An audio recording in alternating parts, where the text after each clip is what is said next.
Bon, bah écoutez, je vous propose qu'on rentre dans le vif du sujet et notamment qu'Alexandre, tu puisses te présenter, nous dire, avant qu'on puisse échanger avec toi, un peu quel est ton parcours, quelle étudiante tu étais aussi, hein, parce que on a beaucoup d'étudiants et pas que sur cette conférence. Et pour ça, tu nous as préparé une présentation en images et donc je vais partager mon écran. Ça roule. Alexandre, je te laisse la parole. Ok. Écoute, moi je suis étudiant en biologie à la base, donc j'ai 29 ans aujourd'hui. Et en fait, après le lycée, mon objectif c'était vraiment d'avoir un impact environnemental positif. Donc j'avais vraiment cette affinité avec notre environnement et ils ont une volonté de mieux le comprendre pour mieux le protéger. C'était vraiment ça. Donc je me suis lancé dans des études de biologie de préservation de la faune et de la flore. Et en fait, pendant mes études, j'étais plus branché voyage que études, clairement. Ce qui m'a amené à découvrir plein de pays, c'est cool, mais prendre un peu le temps, justement, pendant cette licence en biologie. Donc, des voyages qui m'ont permis de découvrir plein de choses, des nouvelles cultures, de m'ouvrir aussi l'esprit. Je pense que j'en avais besoin à ce moment-là, une espèce de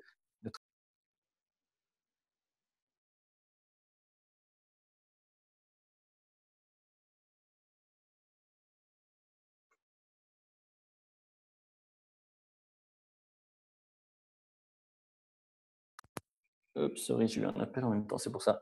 De me spécialiser en préservation de la faune et de la flore à Montréal, au Canada. Et donc, je me suis retrouvé, tu peux changer la slide, à Montréal pendant une année où là, l'objectif, c'était vraiment de me spécialiser. Et en fait, sur place, j'ai appris deux choses.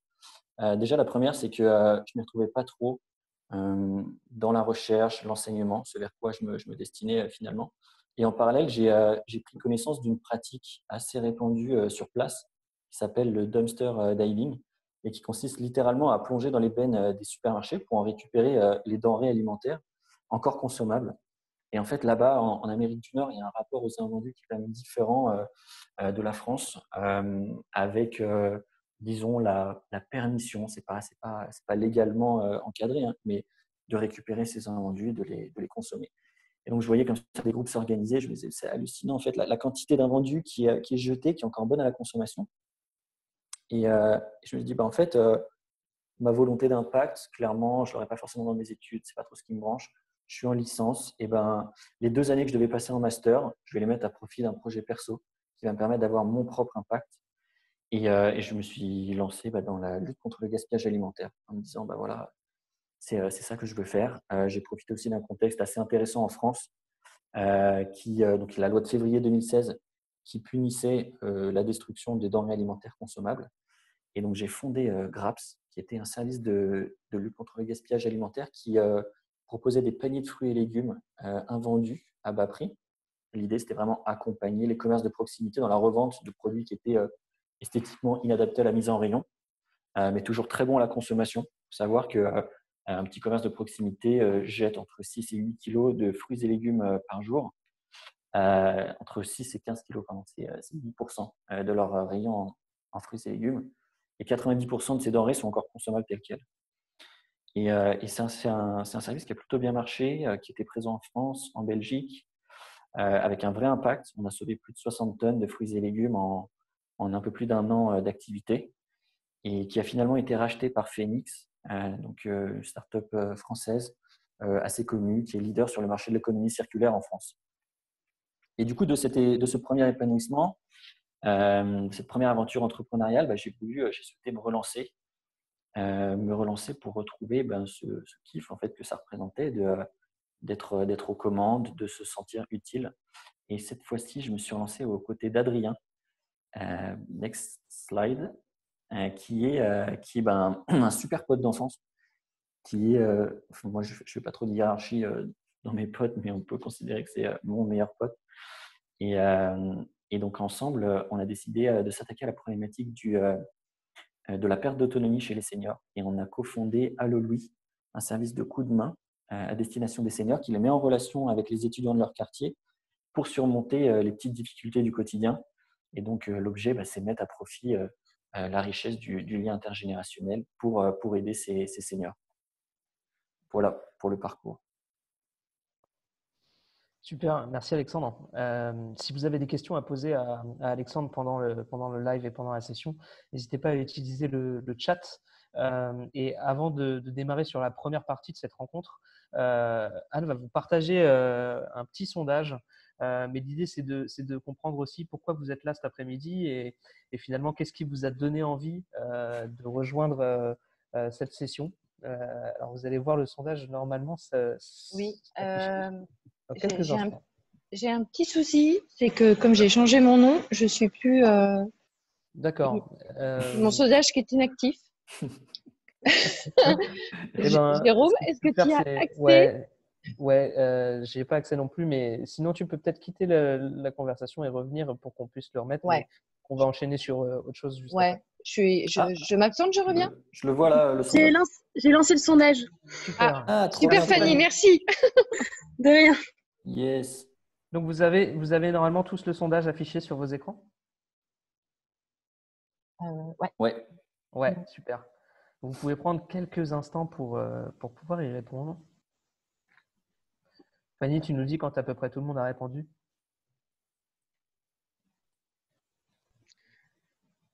C'est bon. Super. Je mets Est-ce fin que au tu sondage peux du le coup. partager?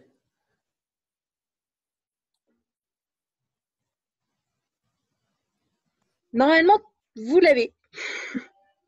Yes. Ok. Alors, moi, je ne le vois Du pas. coup, Mais... alors, si vous voulez, je peux vous commenter. Donc, il y a 56% qui nous répondent: je souhaite découvrir le parcours d'un entrepreneur inspirant. 56% aussi: je porte un projet en lien avec la thématique du bien vieillir. 22%: je me demande comment on fait pour gérer la situation du confinement quand on est entrepreneur. Et 11%: j'ai envie de lancer un projet en réponse à la crise du Covid-19. Voilà. Ok. Trop cool. Donc on a un petit peu de tout et dans les motivations, et c'est super chouette aussi de pouvoir voir ça. Alors pour démarrer, on va avoir deux temps en fait dans cette rencontre.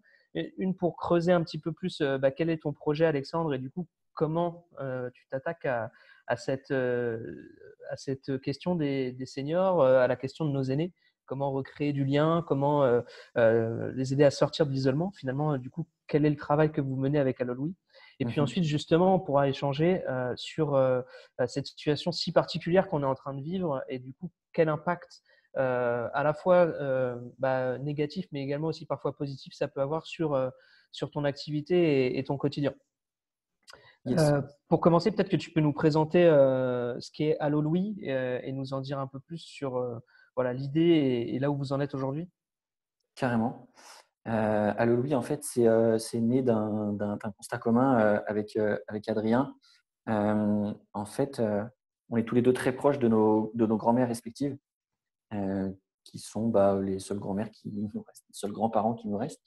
Et en fait, on se disait, c'est fou parce qu'à chaque fois qu'on leur rend visite, on a toujours des petits trucs à faire pour eux. Enfin, vous avez sûrement eu cette expérience vous aussi.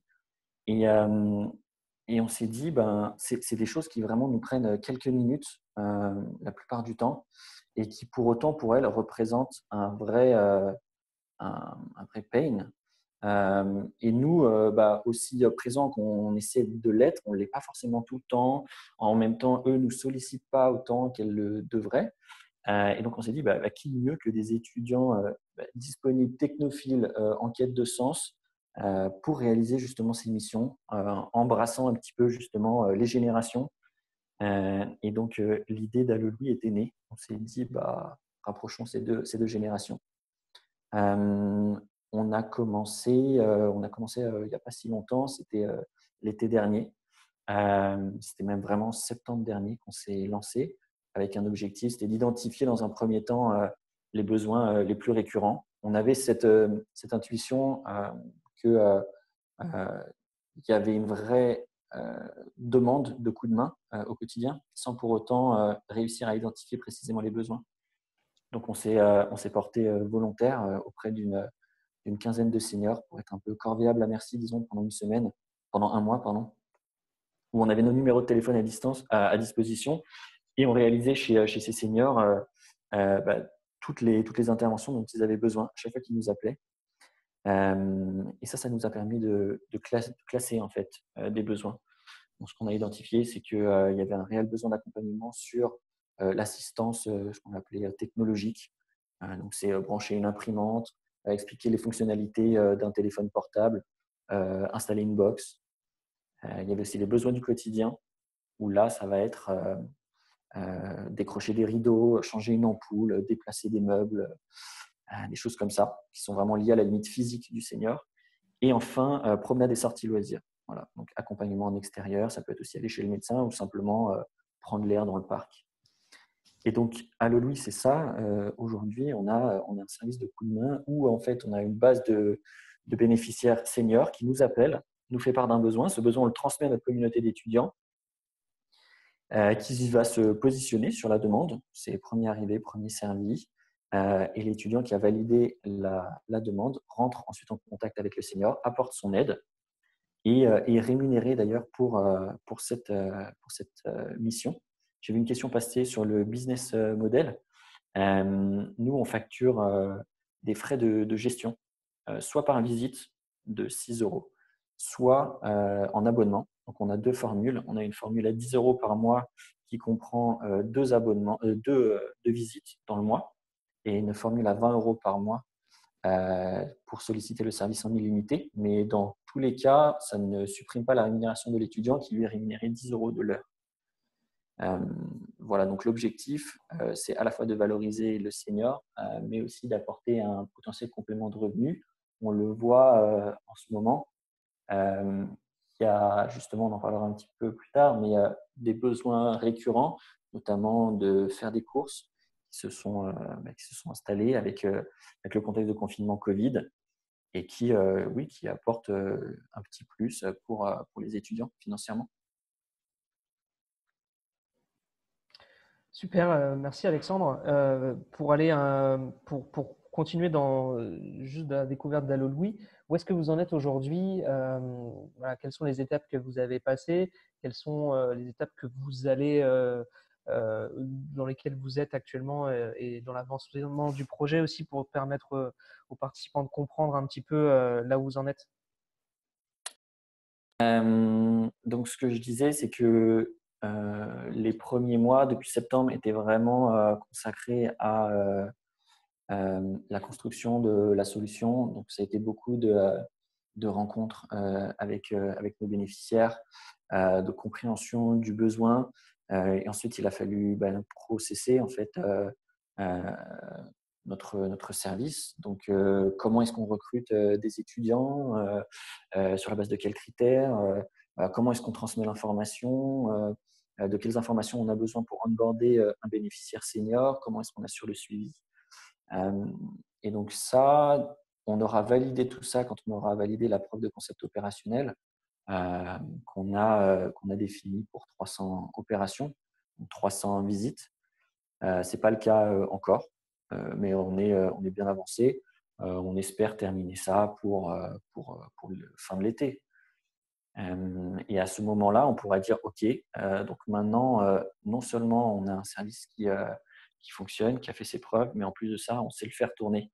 Et on entrera à ce moment-là dans des enjeux de développement sur la région parisienne, mais aussi à l'échelle nationale.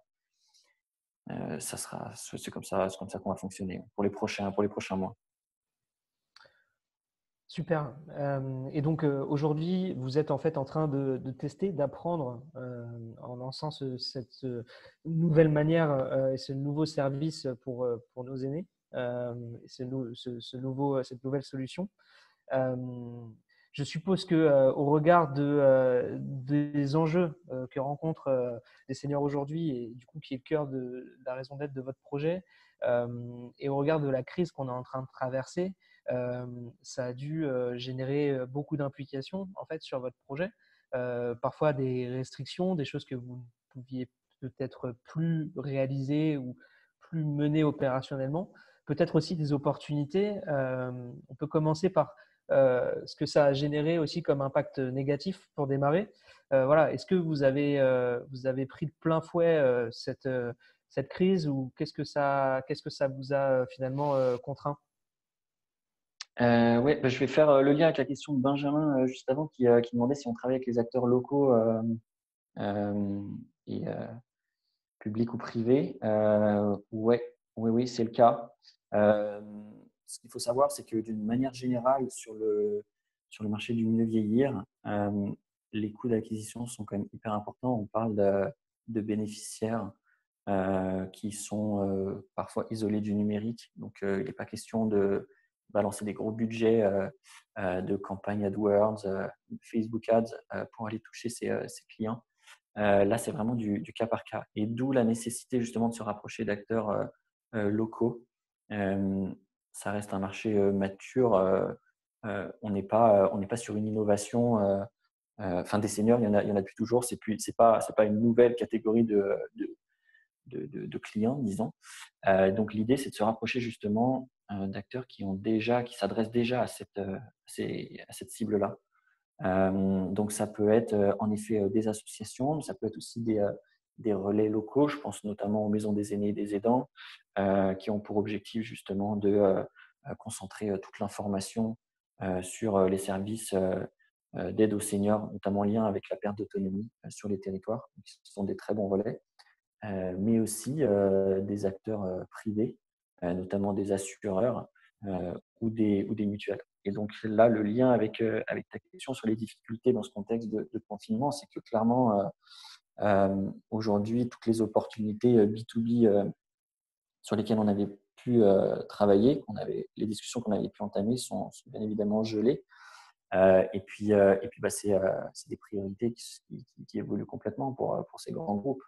Nous, on parle d'innovation, on est parfois, en tout cas pour eux, un bonus qui n'est pas le cœur de leur métier. Au mieux, on va répondre à une volonté qu'ils ont de développer une nouvelle branche. Mais là, dans ce contexte-là, il y a vraiment un retour sur les activités essentielles, un vrai focus sur les directions de métier actuelles, qui fait que l'innovation, malheureusement, est un peu mis de côté, en tout cas en ce moment. Donc la difficulté principale, elle est là. Pour autant, oui, ça a aussi fait naître de nouvelles opportunités. Donc il a fallu s'adapter, adapter déjà le service à destination des B2B égale opportunité avec des partenaires. Oui, tout à fait. Non, j'apporte des précisions pour ceux qui n'auraient pas vu le terme. Exactement. On a dû adapter le service forcément parce que les besoins ont évolué. Il n'est pas question aujourd'hui d'envoyer tout comme avant des étudiants au contact de seniors qui représentent clairement une cible fragile, une population fragile en ce moment. Donc, comment est-ce qu'on réalise des courses à distance? Comment est-ce qu'on dépanne un ordinateur à distance? C'est marrant, mais la première semaine, on a eu pas mal d'appels comme ça de seniors qui ne savaient pas comment imprimer leur fiche de circulation ou alors qui se mettaient à ressortir la vieille imprimante qu'ils n'avaient pas utilisée depuis des années. Et voilà, nous, on avait l'habitude d'envoyer des étudiants sur place qui allaient opérer. Là, il a été question de gérer tout ça à distance. Et je trouve qu'on s'est plutôt bien adapté. Donc, on a aussi recentré sur des typologies de besoins différents. On a bien évidemment supprimé balades et sorties loisirs. Maintenant, l'assistance technologique se fait donc à distance et elle se fait plutôt bien. On a rarement été confronté à des blocages. C'est arrivé, je crois, une fois pour un problème un peu complexe. Mais globalement, on y arrive. Donc ça, c'est plutôt une bonne nouvelle. Ça veut dire que potentiellement, notre communauté, on avait des communautés donc les Louis, ce qu'on appelait les Louis, c'est les étudiants, les Louis et les Louises. Notre communauté en dehors de l'Île-de-France, aujourd'hui, on peut la mobiliser pour des besoins de seniors qui sont à Paris. Parce qu'un dépannage de téléphone ou de télé à distance, ça se fait très bien maintenant. On a gardé par contre les besoins du quotidien, mais qu'on a recentré sur vraiment des choses très, disons, primaires et nécessaires. Donc, on réalise des courses, des livraisons de courses sans contact avec le bénéficiaire. Donc, en général, c'est déposé sur le palier de la porte. On s'arrange pour que l'échange d'argent se fasse soit par virement, soit par dépôt d'espèces, mais dans une enveloppe. On s'assure que les distances soient bien respectées. On fait aussi de la récupération de médicaments, par exemple la livraison du dépôt de courrier. Voilà, donc on s'est vraiment adapté pas mal là-dessus. Et puis, dans un contexte où les seniors sont amenés à être isolés socialement encore plus qu'avant, on favorise justement ce lien. Alors, de différentes façons. Nous-mêmes, chez Allo Louis, on est proactifs. On va les appeler toutes les semaines pour s'assurer que tout va bien. Mais on propose aussi à nos étudiants de réaliser des appels, ce qu'on appelle les appels sympas. Simplement mettre en relation un senior, un étudiant pour parler, pour discuter, parce qu'en fait, des deux côtés, les journées sont quand même plus longues et ils sont bien contents de pouvoir échanger. Et puis là, plus récemment, on s'est rapproché d'une initiative qui est portée par d'autres énacteurs, justement, par la PAPI, de façon à permettre à nos étudiants de correspondre avec les seniors par carte. Donc, en fait, ils ont la possibilité de prendre des photos, de les transmettre à par la PAPI, par un groupe WhatsApp. Ce sont des photos qui sont imprimées et envoyées par la PAPI à nos seniors. Voilà, toujours dans cet objectif de rapprocher les générations. Donc oui, il a fallu répondre assez rapidement. Je pense qu'on n'a pas trop mal réussi.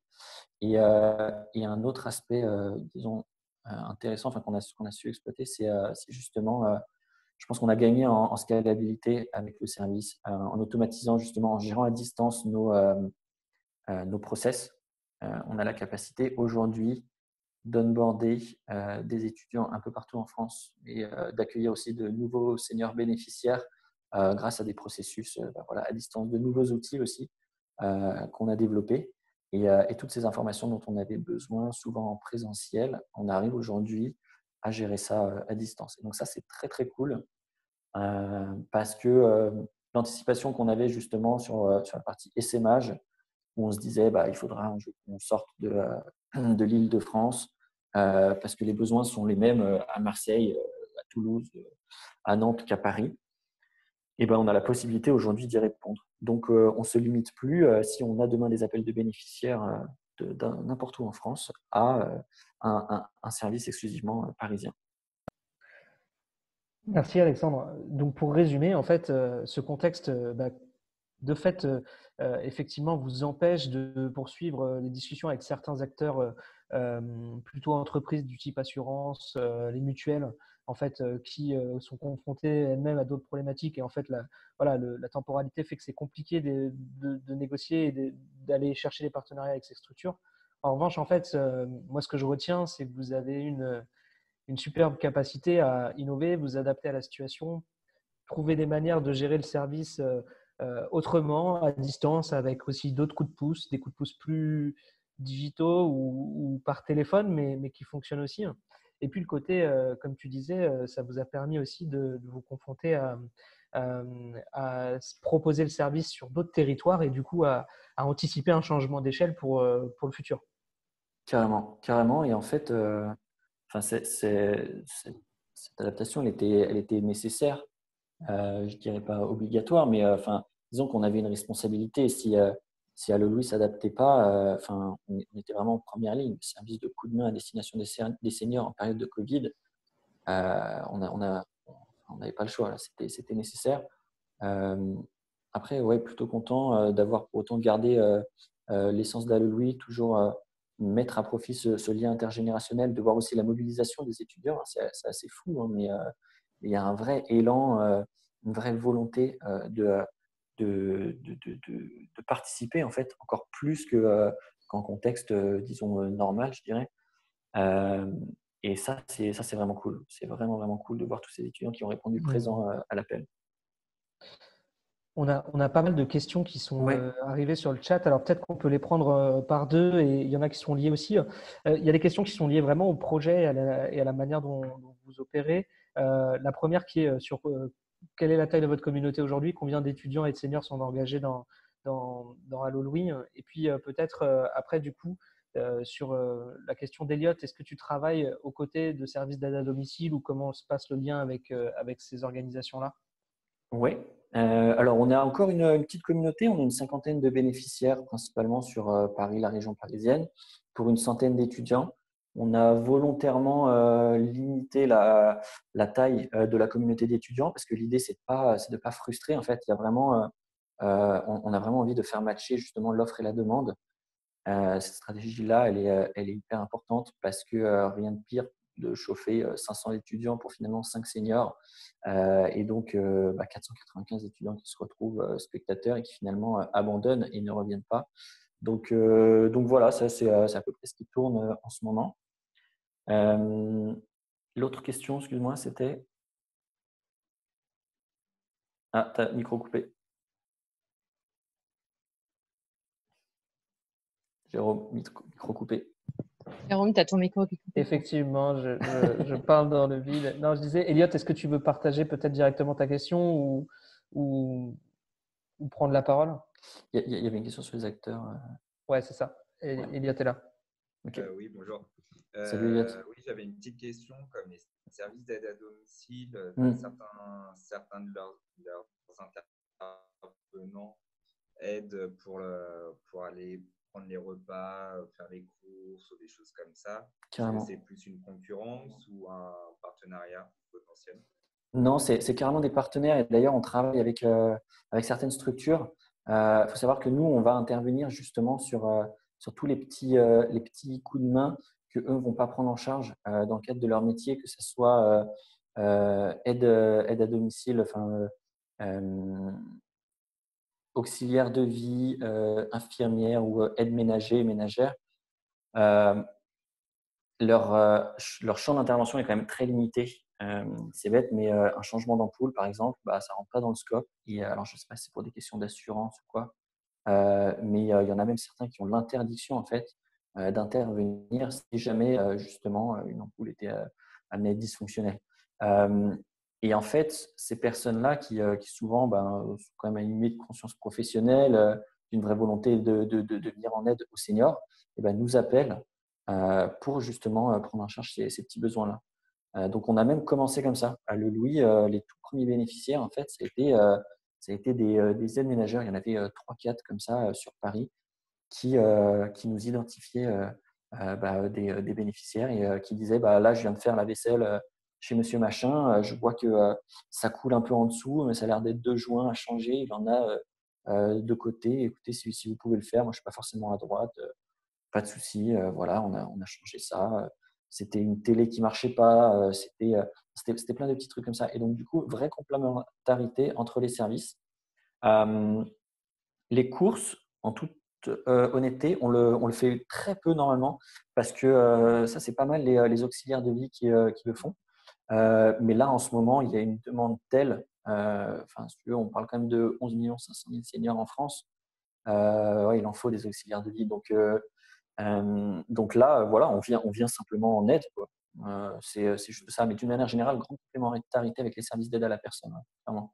D'accord. Et ça Vous pose. êtes rapproché… Pardon. Vas-y, Comment Elliot, je t'en prie. Non, j'allais dire, est-ce que vous êtes rapproché des services étudiants comme le Crous ou autres pour gagner en visibilité et avoir accès à plus d'étudiants potentiels qui sont intéressés par les services? On a volontairement pas trop axé sur la communication parce que tu vois, typiquement, ce genre d'événement nous permet en fait de faire croître assez naturellement la communauté d'étudiants.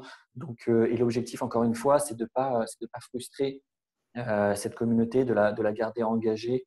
Donc, on a limité à une centaine d'étudiants aujourd'hui. On compte qu'il faut à peu près 2 étudiants pour un senior de façon à ce que le besoin soit pris en charge assez rapidement. Mais c'est clair que c'est des partenaires identifiés pour demain faire croître la communauté d'étudiants.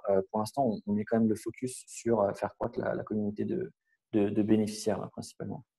Et justement, c'est fait exactement le lien, mais il y a Benjamin qui a posé une question sur quels sont les moyens utilisés pour vous faire connaître des seniors. Et donc, derrière, je suppose que ce que tu veux partager aussi, Benjamin, c'est comment des seniors intègrent à Le Louis et le service. Aujourd'hui, comment tu t'y prends? Parce que c'est vrai que, comme tu disais, ils n'ont pas Internet, ils ne peuvent pas découvrir votre site. En tout cas, ce n'est pas le canal privilégié.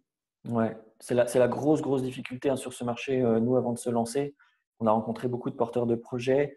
On n'a pas forcément eu l'idée du siècle parce que en vrai, connecter des jeunes et des seniors pour résoudre des petits problèmes du quotidien, plein d'autres l'ont eu.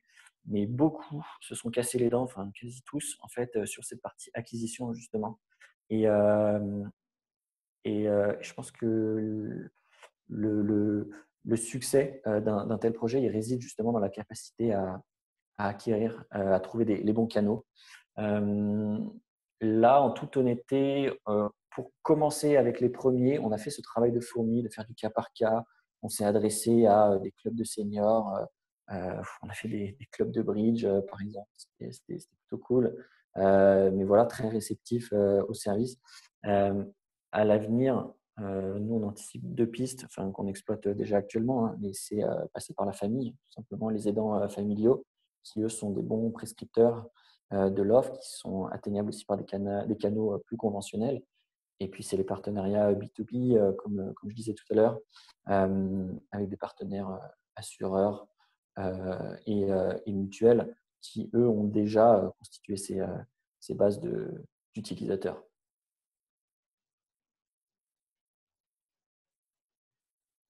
Ça répond à ta question? Super. Je pense que, Je pense que oui. ouais, je pense que oui, et c'est très clair. On avait, et je remonte un petit peu dans les questions qui ont été posées, mais on a aussi des questions qui ont été posées notamment par Yanis, il me semble, au début de cette interview sur la notion vraiment de ton esprit d'entreprendre. Comment tu as fait, notamment pour franchir un cap entre tes études et ton projet, la première fois notamment avec Graps que posait Yanis. Et puis il y avait une question aussi sur le fait d'entreprendre avec son meilleur ami. C'est pas trop difficile, voilà, qui est moins lié peut-être à la thématique de ton projet, mais surtout à ce que tu vis au quotidien. Non, c'est un vrai parti pris. Ça se prépare. Je pense pas que ça soit plus dur, c'est plus risqué, ça c'est clair, parce que perdre un associé, why not? Mais là, un contexte de rupture dans le cadre du projet est synonyme d'un contexte de rupture dans le cadre de notre relation amicale, indépendamment de la réussite ou pas du projet, hein. Donc voilà, l'enjeu derrière, il est plus important. Maintenant, ça se prépare. Et ça, on a beaucoup travaillé là-dessus. On a travaillé 1 mois justement, avant même de parler de la boîte en soi. On ne savait même pas sur quelle idée on allait se lancer. On a validé dans un premier temps notre compatibilité à bosser ensemble. Adrien, on avait déjà discuté de s'associer ensemble sur Graps. Lui, c'était un moment où dans son parcours pro, c'était pas forcément le moment le plus adapté. Donc, on a mis ça de côté. Et puis, à la revente de Graps, lui, il a fait un peu le tour. C'était le bon moment. Et donc, c'est là qu'on s'est posé. Donc, on s'est posé pour partager nos visions. Déjà, qu'est-ce qu'on veut comme boîte, quel type de boîte on veut, combien de temps on veut y rester. C'est un espèce de pacte qu'on fait ensemble. Il y a un engagement qui est énorme. Donc, clairement, il faut s'assurer que les deux aillent dans la même direction. Donc, c'est par exemple, est-ce qu'on veut une licorne qui lève des millions? Est-ce qu'on veut une petite boîte qui tourne, qui rémunère bien ses 10 employés, qui fait sa vie, mais sans ambition internationale? Est-ce qu'on veut revendre à 3 ans? Est-ce qu'on veut y passer toute notre vie? Voilà, des questions hyper importantes à se poser et puis checker la complémentarité. On est amis, ça ne veut pas dire qu'on est bon pour bosser ensemble. D'ailleurs, on a tous fait l'expérience. Tu peux avoir un très bon pote de lycée, de fac, et puis un jour partir en vacances une semaine avec lui et te dire « Ok, c'est juste pas faisable. Le mec est bordélique, on veut toujours aller dans des directions opposées. » Et pour autant, ça ne vous empêchait pas de vous marrer toute la journée en cours.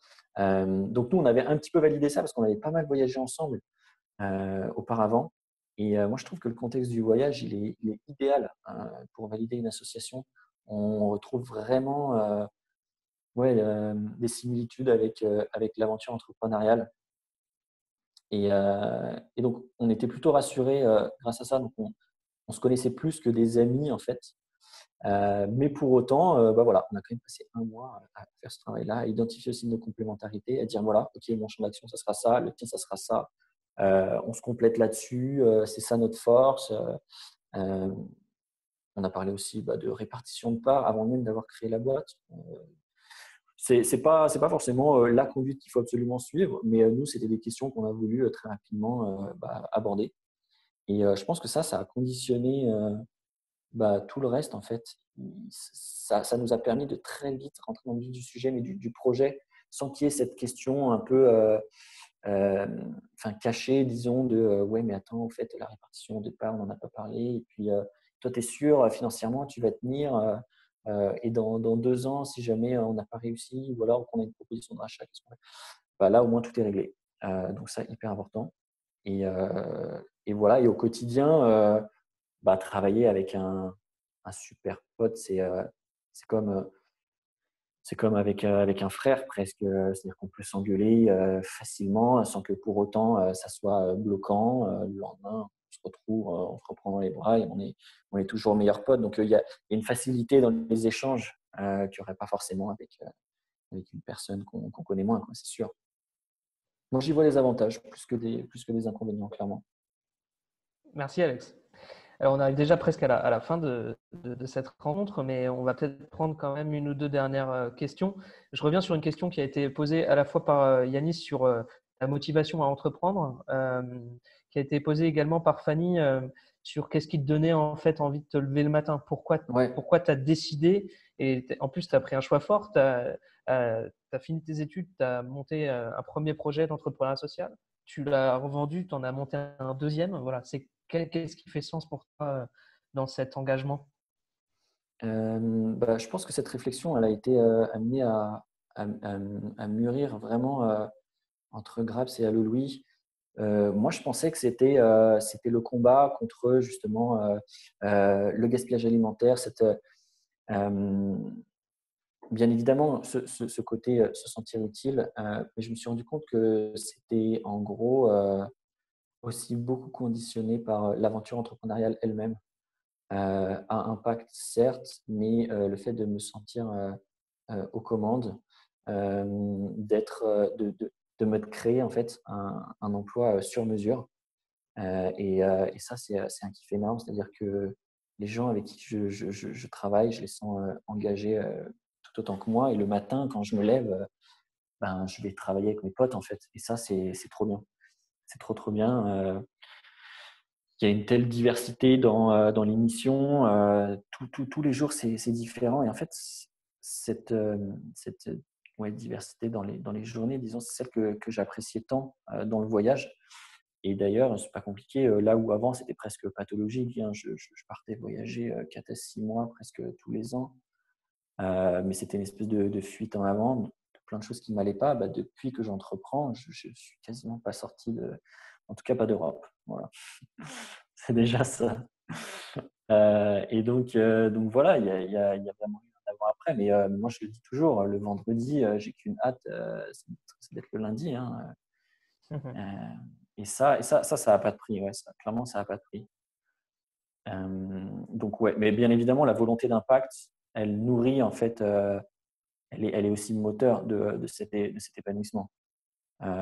Si tu enlèves ça, que tu me mets dans une boîte qui n'a aucun sens, je m'y retrouverai pas. Et c'est ce qui nous motive tous, et c'est le ciment dans notre équipe. Je trouve ça trop cool en fait. Tous ces gens qui sont animés par la même volonté d'agir et de changer les choses. Super, merci. Est-ce que maintenant que tu nous as partagé aussi ça, ton quotidien, ton parcours, la situation que tu vis aujourd'hui avec ton projet, est-ce que d'autres ici ont envie de partager un message à Alexandre, voilà, de partager ce que vous en avez retenu, ce qui vous a marqué aussi dans l'échange qu'on a eu cet après-midi? J'avais une question, savoir s'il y avait des porteurs de projets dans le mieux vieillir qui étaient présents. Allez, Ah, j'en étais sûr. Benjamin. Benjamin, je sentais là ces questions. Benjamin, si tu veux, et Elliot, peut-être d'ailleurs, si vous voulez présenter peut-être votre initiative, votre projet. Ouais, carrément, ça m'intéresse. Yes, bah, je peux commencer ou pas? Enfin, ou Oui, alors Elliot, tout à il veut fait, ouais. parler avant. Tout à fait. Donc, en fait, moi, je m'appelle Benjamin et je suis Ouais, encore étudiant à l'université. Je suis en M1 à Nanterre. ouais. Et en fait, j'ai rencontré quelqu'un qui d'ailleurs a travaillé, enfin, qui était au Pépite PSL. Ah, Donc, trop cool. elle te connaît. C'est qui? C'est Kim. Ah, bah oui, Kim, bah oui. Yes, bah, du coup, en fait, elle avait un projet justement dans la silver economy. Ouais. On s'est rencontrés à travers d'une connaissance. Et en fait, moi, j'étais déjà dans ce secteur-là, entre guillemets, parce que en M1, enfin, dans mon master en tout cas, on avait un projet à faire avec Elior. On était en partenariat avec Elior, Mhm. justement, pour développer une idée, dans justement développer un service en fait pour les seniors à travers les produits d'Elior. Et du coup, bah, je lui ai parlé de ça, elle a été intéressée, elle m'a parlé de son projet, j'ai été intéressé, et depuis peu, on travaille dessus. Et du coup, du coup maintenant, c'est tous les jours, on essaye d'avancer un petit peu. Ouais, avec les conditions qu'on a aujourd'hui, c'est un peu plus difficile. Ouais, bien sûr. Et Tu peux en parler un justement, peu plus de votre projet, justement? ah oui, pardon, excuse-moi. Alors en fait, nous, on essaye de réintégrer les seniors dans la société à Mhm. travers des activités culturelles, ludiques Ok. et sportives, et aussi à travers des formations. Parce que Mhm. comme tu le disais tout à l'heure, les seniors ne sont pas très formés en tout ce qui est technologie et donc les réseaux sociaux, etc., pour communiquer avec leurs proches. Du coup, Mhm. on s'est posé la question de si on pouvait faire des formations pour les aider à utiliser ces outils-là. Mhm. Et en fait, notre projet, c'est surtout justement de trouver des bénévoles pour les accompagner dans ces activités. Et Donc, c'est un projet justement, associatif. yes, exactement. Donc voilà. Mais pour l'instant, on est Ok. encore au début. Du D'accord. projet. Ok. Oui, oui, oui, Kim m'avait parlé de son projet, en effet, avec un gros focus sur les seniors isolés. Et enfin, je ne sais pas si tu connais les chiffres, c'est quand même 900 000 personnes en France. Non, Donc, on avait vu. ouais, il y a un gros enjeu. Mais par définition, la difficulté, bah, elle vient de l'audience elle-même. C'est le côté isolé, en fait, de ces Exactement, seniors. c'est d'aller les chercher. C'est Exactement. pour ça que j'ai posé la question sur comment vous aviez fait. Ouais, ouais, ouais. C'est d'autres problématiques, hein. Euh, les seniors isolés, enfin, l'isolement social, la définition, elle est très dure, hein. Je ne sais plus exactement, mais je crois que c'est les petits frères des pauvres qui définissent ça comme euh, un nombre d'interactions sociales enfin, insuffisant en quantité et en Exactement, ouais. qualité. Euh, donc, c'est des personnes qui parfois ne parlent pas pendant une semaine. Donc, c'est assez compliqué. Mais il y a un gros truc à faire là-dessus. Donc, top, On écoute, si avait, jamais on avait. besoin de quelques conseils ou quoi, n'hésite pas, hein. Eh ben, je vous invite Non. même à partager dans le chat. Vous pouvez même vous écrire, mais vous partagez vos coordonnées et des infos Carrément. et complètement, n'hésitez pas. Elliot, est-ce que tu portes aussi un projet sur la thématique du mieux vieillir? Tu veux nous en dire deux mots avant qu'on puisse se quitter, peut-être? Nous pitcher?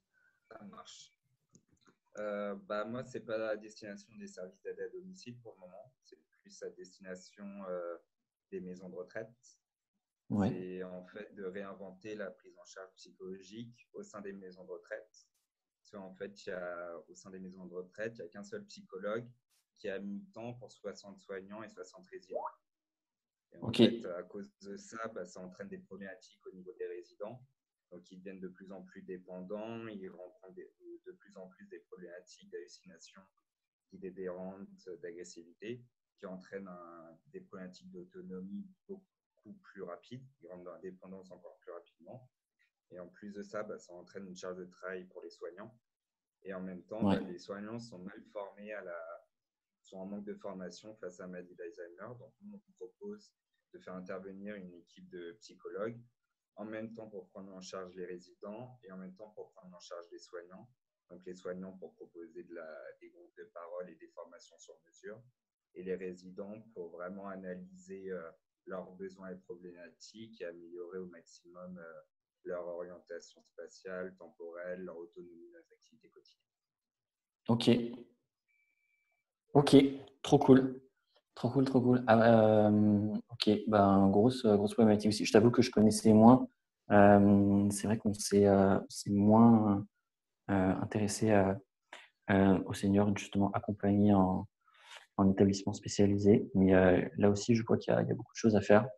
Donc pareil, écoute, n'hésite pas si jamais moi, je peux t'aider, en tout cas sur la compréhension. Je pense que là où on a acquis pas mal de choses, c'est justement par la contexte bénéficiaire, toutes les connaissances qu'on a acquises sur la psychologie, disons, des seniors, et les difficultés à identifier les besoins.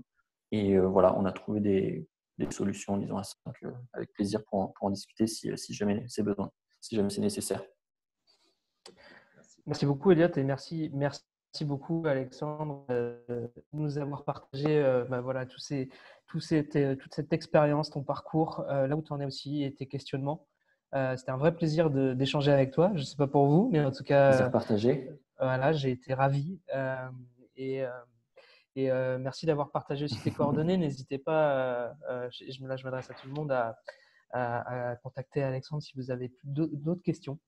Je vous propose de partir en week-end maintenant. C'est peut-être le bon moment. Alors Anne, est-ce que tu peux peut-être juste avant ça nous donner la programmation de la semaine prochaine pour celles et ceux qui le souhaitent, et activer ton micro. Je me permets, j'ai vu que Adrien, qui me complimente, est dans le chat. Ah, yes. Mon associé. Super. Voilà. Est-ce que vous m'entendez? Ouais, c'est bon. C'est bon. Alors, pour petit rappel, donc, le lundi 20 avril, par contre, j'ai pas mis les heures, c'est pas terrible. Ce sera à 18h. Ce sera avec Fanny qui est ici. Voilà, un spécial gym dance. Le mercredi, on a un petit temps formation pour les projets start-up et co-développement. Et le 24 avril, une formation sous forme de webinaire sur la préparation de son pitch pour la compétition nationale. Voilà, ça s'adresse notamment aux étudiants du programme Enactus. Et puis, vous retrouverez aussi sur notre site internet toute la programmation et les événements à la fois de formation, d'inspiration et puis de rencontres qu'on organise en ce temps de confinement, et notamment les temps d'inspiration comme les rencontres avec Alexandre cet après-midi, mais d'autres à venir, sont vraiment ouverts à tout notre réseau, que vous soyez étudiant, partenaire, simple